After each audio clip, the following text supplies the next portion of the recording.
प्रत्येकाने केलं मदतीचा हात देत आहे, पण तुम्ही जे किट वाटताय त्याच्यावर आता राजकारण सुरू झालंय. तुमचा फोटो असल्याचा आक्षेप संजय राऊत यांनी. अरे मग आता त्यांनी त्याला वाट म्हणावं, त्यांना घेऊन 1 किलो भर. संजय राऊतला म्हणावं 1 किलो धान्य आण, माझ्या शेतकऱ्याच्या बांधावर जा, त्याला दे, कमीत कमी 1 बाटली पाणी तरी दे, मी तुझं कौतुक करतो. आता ह्याच्यामध्ये कारण बाळासाहेबांचं त्यांनी काय घेतलं, बाळासाहेबांची आम्हाला शिकवण आहे 80% समाजकारण आणि 20% राजकारण. लक्षात, हा भोंगा सकाळी 7ला चालू होतो, रात्री 9 पर्यंत चालू होतो, त्याला फक्त उणिवा काढणं.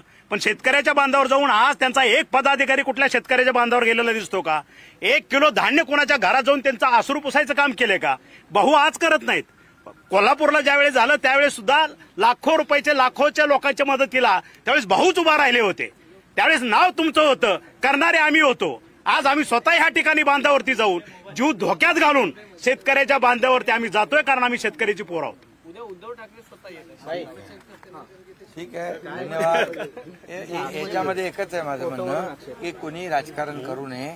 जेवढी जमेल तेवढी सगळ्यांनी मदत करावी आणि शेतकऱ्यांच्या मागे उभं राहावं. याच्यामध्ये आता हा राजकारण करण्याचा हा विषय नाही आणि म्हणून राजकारणाला खूप विषय, सगळ्यांनी यावं, त्यांनाही मदत घेऊन यावं, सगळ्यांनी यावं, आम्ही त्यांचं स्वागत, लोकांना मदत करावं. बिलकुल आपला उद्देश काय, शेतकरी आता संकटात आहे, त्याच्या मागे उभं राहणं. मग सगळ्यांनी त्याच्यामध्ये राजकारण बिलकुल आणायचं नाही.